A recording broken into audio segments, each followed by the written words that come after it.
Briscoe. Joe Crockett. Present. Dan Sherrill. Present. Johnny Savage. Present.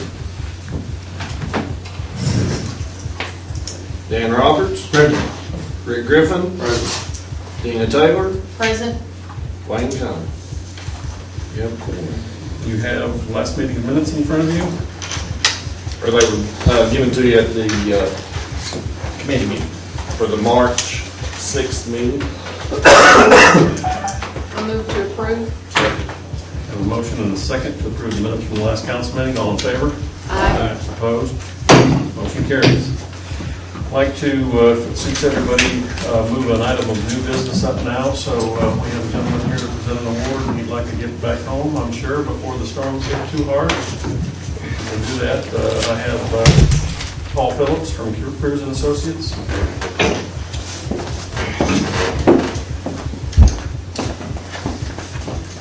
I appreciate that, thank you.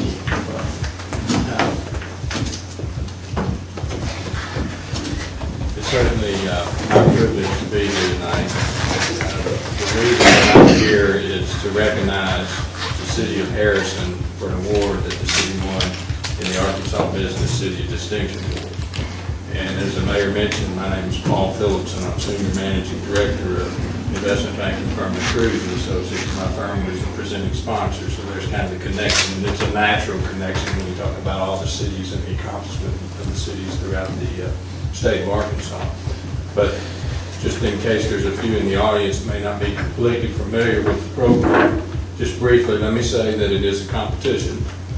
And it's a competition that's designed to recognize outstanding initiatives and accomplishments by cities throughout the state of Arkansas. And the winners of each of the categories, there are 6 separate categories, and the winners of each of these categories are selected by an independent panel of judges that have a broad range of experience in governmental activities. And tonight, what we wanted to do was to be here to recognize the city for its award in the tourism category. Now, I know that the city was recognized a little earlier this year at the Arkansas Municipal League Winter Conference, but my personal opinion is it's more important to come out here on your home turf and recognize this type of accomplishment in front of the leaders and the employees and the volunteers and the other collaborators that help these types of activities come to fruition. And that's really why I'm here. Having said that, what I would like to do is I presented each one of you with a copy of the winner's publication, which is in front of you. I've got some extra copies that I would like to leave right here for anybody in the audience. And then finally, for anyone that's interested, your publication is on page 29. And what we've done is we've reframed the article that appeared in the winner's publication. And you can add that to your trophy case, and we look forward to your next accomplishment in the next competition next year. So, Mayor, with that being said, this go to you on behalf of the city. Come around this way down there.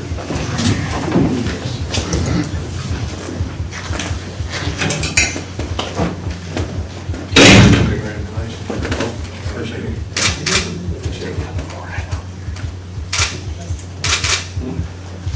Thank you. Thank you. Appreciate it. Well, have a safe trip. Have a safe trip. Thank you. Appreciate it.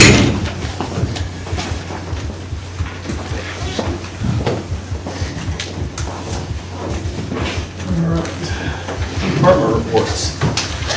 Do you have anything from any of the departments that they need to bring up to the council, or any questions the council has for any particular departments at this point?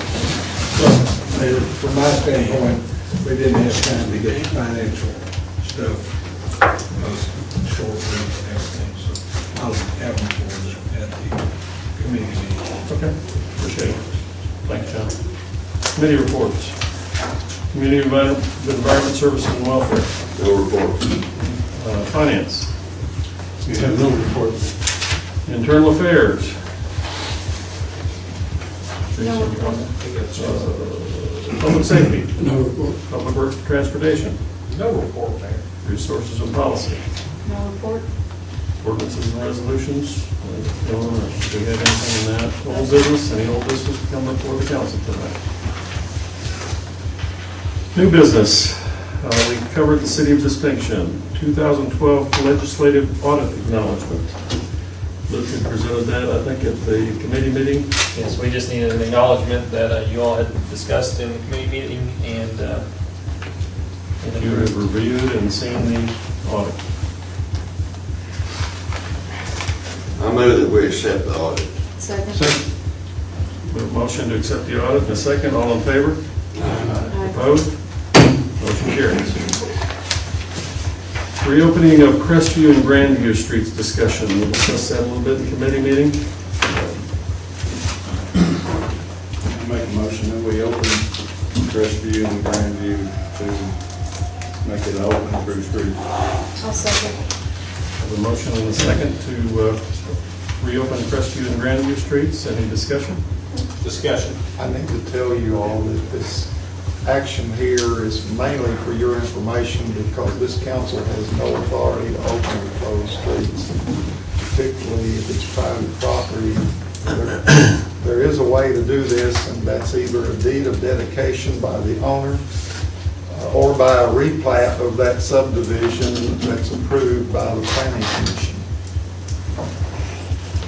So I'll be glad to assist, but it's okay for you all to say that you're aware of it and you approve it, but it's not going to have any effect on anything being done. Should that be a resolution then, man? Do what? Should that be a resolution then rather than It's just something, if you want to acknowledge it, actually, it doesn't require any action by this council. I know the mayor wanted you to be aware of it. So it's private property? It's private property because when you abandon it, the property that's abandoned goes to the landowners on both sides of the street, split down the middle of the street. And when it goes to them, it's their private property, and we can't take it from them without either condemning or having their approval. In this case, the owner is willing to give approval of that. Both owners? And it's the same person, as I understand it, owns both sides. On both ends. That's what I understand. So do we need to withdraw the motion in a second? Well, I don't you can vote on it or whatever, but it's not going to have any legal effect. Put myself in both sets of shoes here. I don't want to deed it to the city, and as far as being the mayor of the city, I don't want to accept it as a city property unless the council is in favor of it. But the action or decision, if it's done as a replat to put that street back on that subdivision, would be a planning commission function.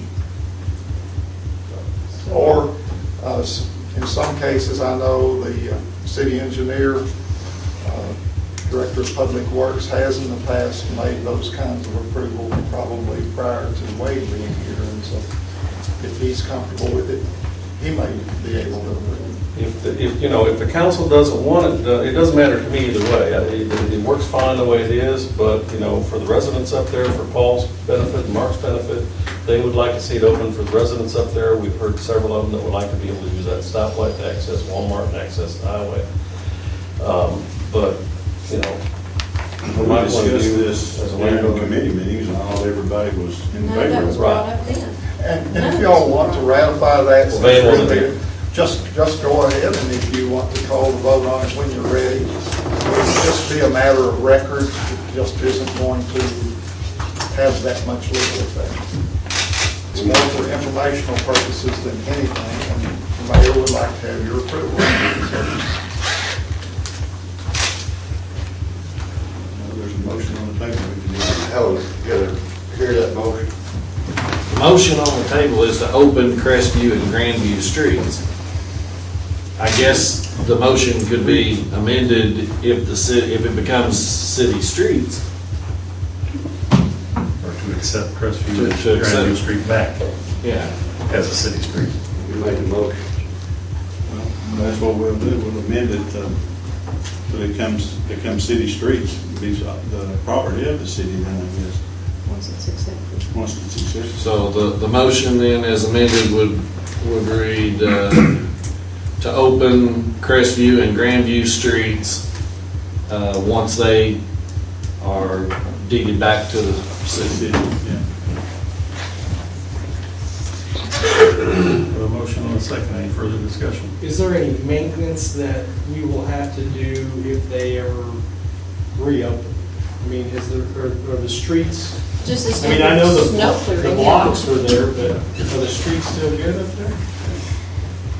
Probably just be your standard snow clearing. Once it becomes the city does have a Just like it was any subdivision. maintenance responsibility like any But other. I was thinking just if there was any part of the streets were not good. Would this preclude the, and eliminate the problem where they're crossing private property to They drive around the barricades? Yes. Once it's open. They wouldn't have to drive around the barricades anymore. Actually, this is more of a safety issue for the police department and fire department. If the fire department has to come, the station three truck would have to go all the way around to come in instead of coming in the back way.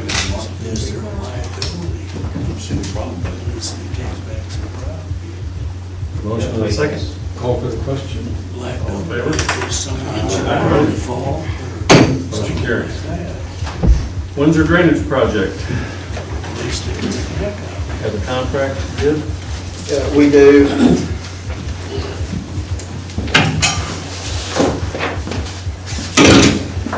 We did receive bids for the drainage project over on Windsor Drive in the Robinwood subdivision.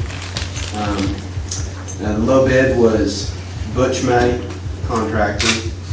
We reviewed the bids, everything appears to be correct. And so I've got two items on the agenda. I kind of want to combine them into one discussion because they're very connected. I handed out before the meeting some very large pieces of paper. There's a lot of information on there. Main thing I want you to take a look at right now is this table on the front page, which shows what we've actually received in infrastructure revenue, what we're projecting to receive over the remainder of the program, and then it compares to what our total anticipated expenses are right now. And you can see we're showing a small surplus in relative terms to the overall program of $310,000. Now that surplus can easily go by the wayside with the way construction expenses have been up and down and mostly up lately. Going through this, I break down each project on each different department or section of the infrastructure program. We have water, sewer, waste, streets, overlays, things of that nature. The projects that we've completed, we've got in there what that actual cost was. There's projects that we've been moving forward with. We know or have a better idea what those costs will be. On each one of these pages, that last column shows you the amount that we're projecting to be over or under the allocation in the red book. Water and sewer right now, on all those are tracking to be under the total of those are tracking to be under what's in the red book. And that's not because the projects are coming in under, that's because we've been phasing some of the projects that were included in the infrastructure book and paying for those out of actual water and sewer funds, which is the best way to be. We want to get water and sewer to where it can support itself without the tax money. If you look at it, you'll see the road upgrades and drainage are our biggest hits to what we had, I guess, projected whenever the original red book was put together. It's partly because we're working on the two largest projects that we've got in the red book from a roadway or drainage standpoint. Industrial Park Road, and then now this Windsor project. The Windsor project is looking to be a total of about $1.05 million in order to do that. Whenever they first started looking at this project, My understanding was they actually talked about this for Green Book, moved it on up to the Red Book, was less than $200,000 was what they put in the Red Book. I won't even buy the pipe. I won't even come close to buying the pipe for the job. So there's a big discrepancy in what was allocated and what was the reality of what that project was going to be. But the reason I wanted to tie these two together, even with that overrun, we are still showing that we can do this in the infrastructure program and still be running under what our projected revenues would be. As you go through there, you'll see little notes under each table, footnotes. For example, under the overlay projects, we have 5 of these projects that we are going to be paid for through grant money from the highway department. So that helps us stay under our total amount that we think we'll get. We've got some sidewalk projects that we've been able to get grant money for. And then, as I mentioned, some of the water and sewer projects we've moved to the water and sewer fund, as well as a lot of equipment. We're trying to get equipment out of the infrastructure to where that money is going towards actual capital improvements instead of just equipment. There's a couple pieces of equipment for water and sewer that were in there. We ended up buying those out of the water and sewer fund. We've run surpluses the last several years, so it makes sense to go ahead and not keep that burden on the tax revenue. Just this year, we bought a skid steer for the street department that was in the Red Book. We bought that out of street funds instead of the Red Book. So we've been trying to take the burden off everywhere we can in order to deal with these overruns. So, and then one other project that I do want to point out is a wastewater project. It is the first one on the green sheet. It is a main sewer interceptor from Walmart to commercial. We have $1.2 million allocated in the Red Book for this project. I'm not convinced it's needed. I'm definitely not convinced it's worth investing $1.2 million. The issue with the line is it's not a capacity issue. We don't need a bigger sewer line. It's old, it's not in great shape, and we get what we call I&I, which is infiltration inflow. It's when it rains, we get a lot of extra water in there, ends up at the wastewater plant, that's a problem. What we're going to be doing this summer and spring, we're going to hit this during wet and dry weather. We're going to video this entire line and do a real assessment of it, because I think what we can probably do is drastically reduce this number by going with a more rehab effort on this instead of a full replacement. And even a full replacement is going to cost more than $1.2 million to do the entire line. That's probably going to push more like $1.5 to $1.6 million. So, but this project, I think what we'll probably do is focus more on rehab on where it's really needed. Some sections of it's not in that bad a shape. So there's $1.2 million that we're going to reduce at some point. I didn't do it right now because I don't have video it right now, and so I can't make a full determination of what exactly we'll be doing. But I could foresee taking $600,000, $700,000 out of this project. So that'll free up more to deal with some of these increases in construction costs that we're dealing with. So with that, my hope is to get approval to move forward with the Windsor Drainage Project with an anticipated total cost in the neighborhood of about $1.05 million. We obviously don't have that in the budget. We budgeted a little bit more. On the Walmart line, we talked about pipe bursting out there. Can you explain to the Alderman what pipe bursting is and how that works? Yeah, pipe bursting, it's actually a technique that we used on a project this last year. Basically what you do is you manhole to manhole and you got your pipe, your old pipe. And what you do is you basically pull a new pipe in. They've got a special head, they pull it through, and it basically busts out the existing pipe. And then you come in behind it, pulling the new pipe in. You don't have to trench as much, especially if you're going through a residential area. You're not tearing up people's yards nearly as much. You don't have to worry as much about utilities, trying to dig around other utilities, electric or gas. And so that's basically pipe bursting. The other method is slip lining, which is somewhat similar.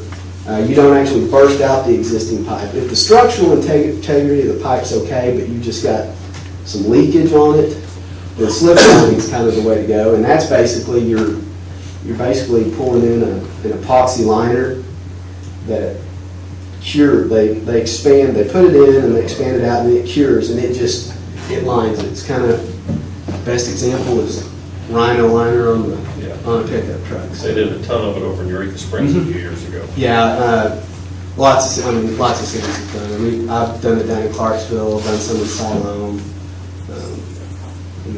It's a pretty common method of rehab when the actual structural integrity of the pipe's still intact.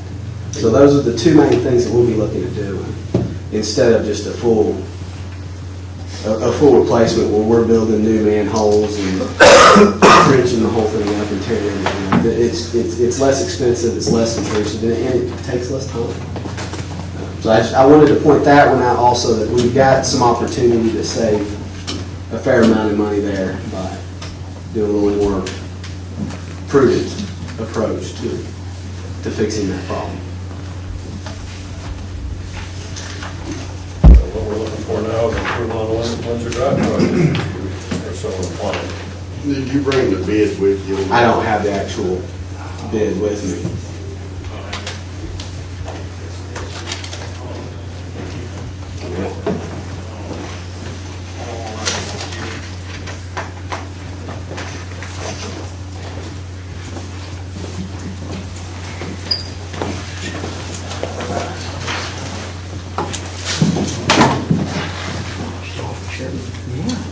The Red Book allocation was $187,000. I won't even buy half the pile.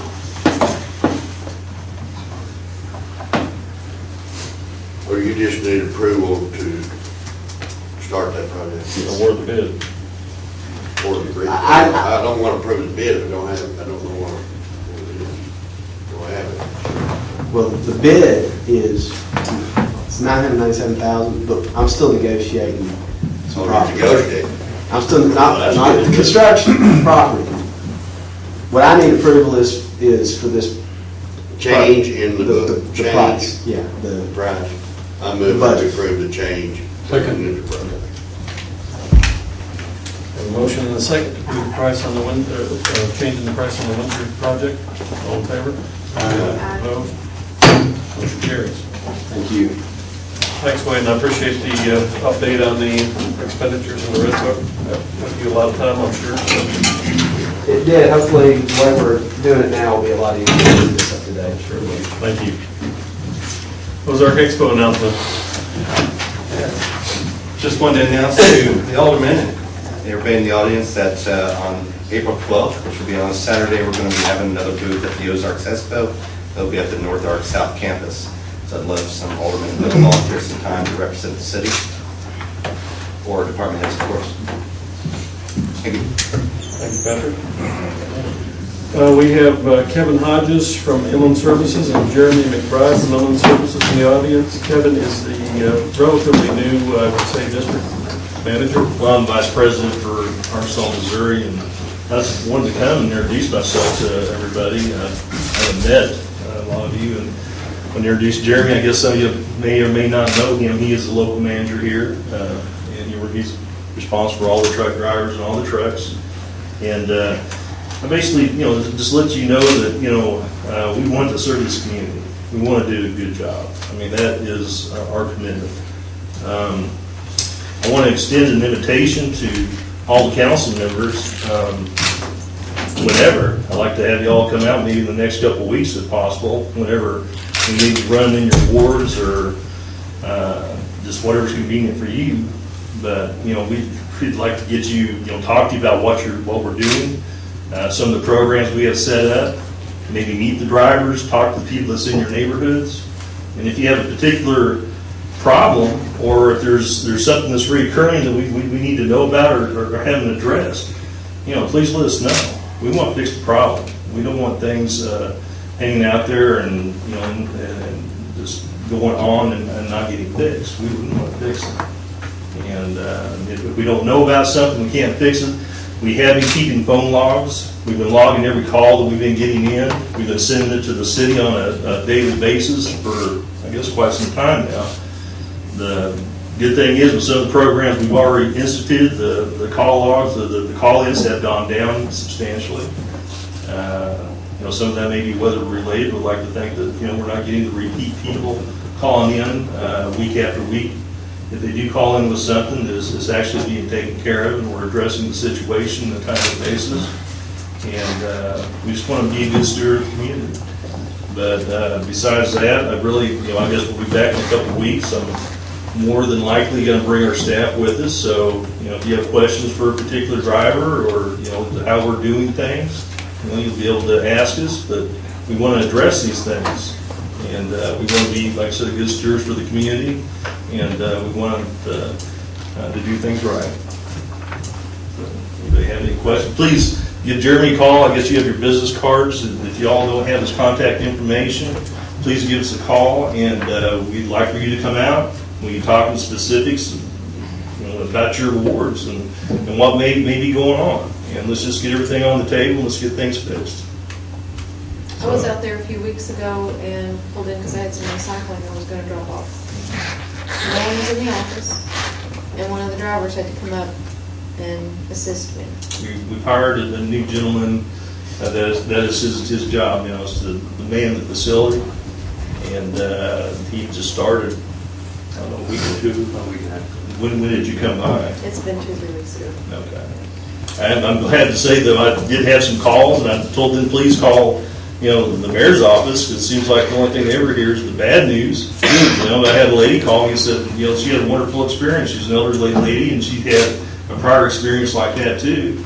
And she said, I got there, and it was neat. It was picked up. I had a gentleman come up, he helped me with a lot of stuff. And I said, well, I'm glad to hear that. I said, please, let other people know as well. I think a lot of the issues that the community as a whole is having is, and I understand the bad weather. Don't get me wrong, I understand the bad weather. But, it doesn't seem like there was any consistency after the roads were cleared, that the trucks were coming through. I mean, if a recycle truck can come through, a trash truck should be able to come through. Yeah. And we talked about that, and some of it is, the individual drivers, their comfort level. Some of them, one driver felt it was safe, the other one didn't feel safe on it. We weren't pushing them, but they thought it was an unsafe condition. And that's what it came down to during the inclement weather. So one driver felt good, the other one, if he thought that he might cause damage, he's worried, because if they get into a wreck, if they have accidents, it gets to a certain point, we have to let them go. And if something happens, they don't want that to happen. So that may be what he was worried about. That's a situation. We leave it up to that driver. If they're uncomfortable, we're not going to make them do that. But if it is a safe condition, we go out there and then we look at it, and obviously, we think that it's okay. So if and the in that driver situation, we would, that's amazing. So if a driver comes in and says, I just wasn't comfortable going down that road, one of you guys will go out and assess Probably the needs to situation. assess the before. situation. Okay. Yeah. Several times I went out my truck. That's reasonable. That's reasonable. We'll pick up. We can get to that. A lot of the community doesn't hear that part of it. Well, So, that's another thing, public outreach. We've come up with a public outreach program that we're going to be doing probably on a weekly basis. We met with the newspaper today. We met with some graphic artists, and we're going to try to start just reaching out to the public and try to make them understand, what we can and cannot do.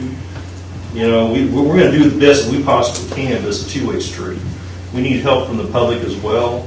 They need to know how to set up the containers. Then they need to know how much they can put out. They need to know when to put it out. A lot of the calls we get that I've seen just in the last several weeks, ladies call up, they're usually here by now. Where are they? We're just not there yet. Or they missed my can. They see a truck go by. Well, this is a recycle truck, maybe because not the trash truck.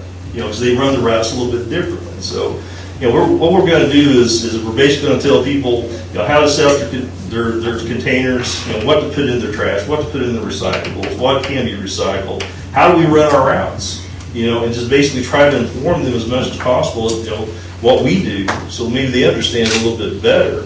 And so, we can work together and we'll get this, running smoothly.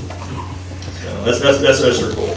And, we gotta do our part, we need the public to do their part, and, I think we're gonna be just, because we wanna serve this community, we wanna take care of you.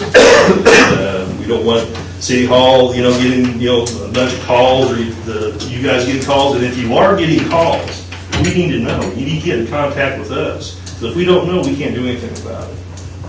Most of the calls I got was in the bad weather. And then we had a roadblock with water leak, and I was told that they couldn't bring a truck around and turn it around. And I don't know, that just didn't always fly. We were just talking about this today. If you can't turn it over on around. Harrison Hill? No, it's over on Woodland Heights.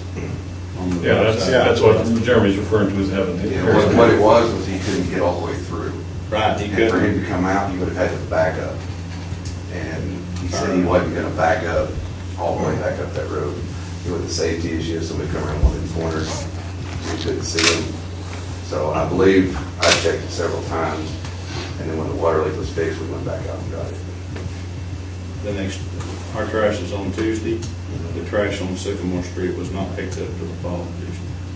Well, I don't know. But I mean, I would think that. For him to get all the way down to where that water leak was, there was no Right. place for him to turn that truck. He would have to back up close to my house and then turn around right there, which was not going to be a big issue. I don't allow them to turn around in driveways.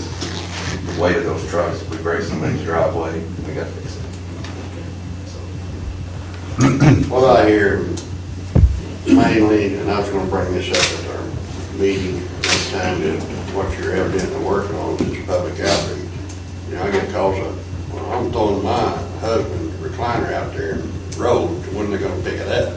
When are they gonna do that kind of things, or say they did miss the thing, could they get a little publication or something that says, hey, we're coming back around within a day or two, or I don't know if you call the mayor's office or who you call. You could call us. That's one of the items, I've got a draft list of all of our topics that we're going to do, and I'd be more than happy to. Well, I didn't want to get into. And bulky waste is one of those. Some of the times, they gotta dig through the trash to get to the bulky waste. Yeah. And they need to know how to set it out, what they can set out, when to set it out. That's a very good point, because, you may think, well, this is my week, and your week may not be for another 2 weeks, and then you got the chair sitting out front, But in a situation like that, at any time, you can bring it to us, we want to come pick it up, yes, but under any circumstance, you want to bring stuff to us, we will accept it at the recycling facility. So, and then that's another thing, we're going to have to get a hold of everybody. We are going to be moving our recycling center down the hill. We had some issues with, I had some issues with safety concerns with cars coming through, the increased traffic coming through there. There's some blind spots, it's too small.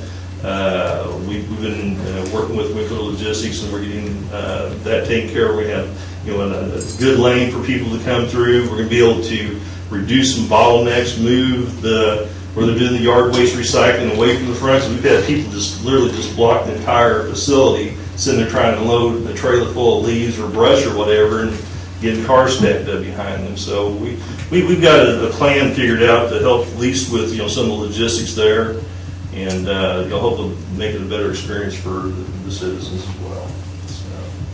So we've got things going, and I think we're moving in a positive direction. And from what I'm seeing, the techniques are working, and we just need to continue to get better every day. I did meet with our drivers. I think the first meeting I had with the mayor's office, and we were talking just about this issues. And I told the guy, I said, listen, first of all, I have to have good equipment. I've got to have good maintenance on my trucks. If I don't have trucks running, we're dead in the water. Then I'm going to have customer service. And if they're not taking care of the customers, one can at a time, it's not gonna work. So try to get their attention, slow down a little bit. If they got a bag, and it's open, they got a bag, go ahead and get it. If you got your container out, but they're just covered with bags, yeah, that's not what we're supposed to do. We're supposed to get the container, but they need to know that you need to tag that and communicate with them so they know that they had extra trash out there, but they can bring it to us. I mean, there is a charge per bag fee, I guess, to bring it to us, but that's extra. So, but, the communication part, we did get the tags, they're starting to do it now, we're getting people calling us, what's this tag on here for? But the thing is, we're at least talking. People are understanding, or hopefully they're understanding what they're doing, or why something was done or not done. So. In Kevin's defense, for the cold weather period, the snow and the ice, he was brought on at the end of all that. And one of the reasons he was brought on was to straighten up a lot of these problems, and they have been becoming a lot better than we ever had. I've known Kevin for 3.5, 4 years now. He worked for another engineering firm in Northwest Arkansas before this. They brought him on to try to help organize this and straighten out some of the problems which they're doing down there with the routing through the recycling center and everything else. They are going to be doing some advertising to explain to the public what's supposed to go where and what can and all of that kind of stuff, and do a little bit more public relations.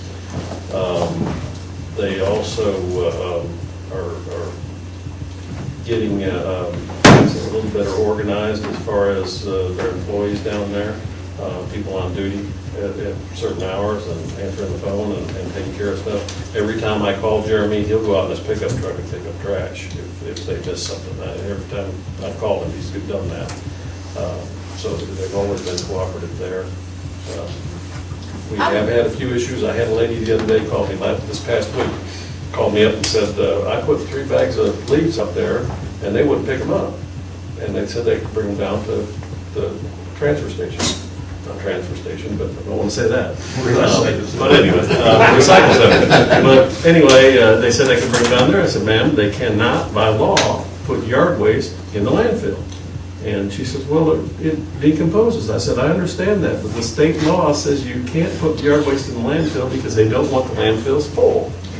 They can be composted and reused. And so she understood that at that point in time. But there's a lot of education that needs to be done because she thought they would be able to pick up yard waste. I'd like to see a report on the amount of recycling that we've got now compared to what we had when you guys came aboard. We can tell you this. Yeah, we've got every weight ticket. I'm just curious to see what the recycling percentage is compared to waste. Yeah. I mean, a little history of my background anyway. I mean, years ago, when my senior year in college, I was actually hired by a company that had trash service here in Harrison, a man named Miller Matthews. I don't know if y'all know him or not, but Sunray Services. He hired me, basically paid for my senior year of college and put me on staff. And we worked through a lot of things. I worked with, I don't know if you remember Todd Carlton, Ed Kelly. They were good friends of mine. So I'm familiar with the Harrison area, and we're going to get there. Kevin's here and he's committed to fix it, so absolutely. Is there some way you can make the receptacle for yard waste more accessible? Yes. Because you can't reach it, it's 7 foot above the ground. That's working on it. Yeah, we're down below. There's an area it's elevated. We're going to have to get some railing put around it, because it's over 4 feet. I couldn't do that myself. So we've got you. We're getting it up in the air, so you at least drop it down instead of up. So. Anyway, if y'all have any more questions, I guess we'll be back here in a couple of weeks and go through a little bit more detail exactly what we're doing, how we're doing it, and have an opportunity to talk to people directly. But I would encourage you, please come by. On your day that your trash is picked up, if you want to follow the truck, you want to see it, you want to ride in the truck, you want to dump a can yourself to see what they do every day. I mean, you're welcome to come out. It's going to be a liability problem. We got it. Well, I guess that's a risk you need to go and take. Yeah, we probably can put you on one of the rear loaders. Sure. You can laugh if you're afraid to operate the machinery, so. Anyway, yeah, please feel free to contact us, and Jeremy, he'll have his cards, and if you need to get in contact with us, just come on in. Thanks, man. Thank you. Thank you. Thank you, guys, appreciate it.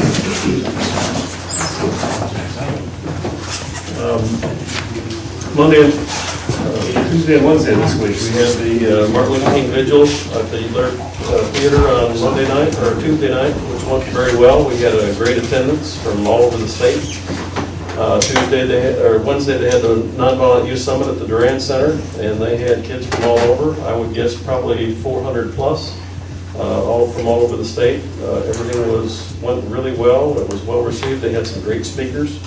It was a good day for everybody, both days. The weather was beautiful, and I think we got a lot of good publicity all over the state.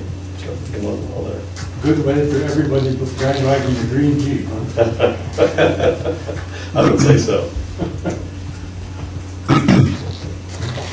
That's all I have, unless anybody here has anything to add.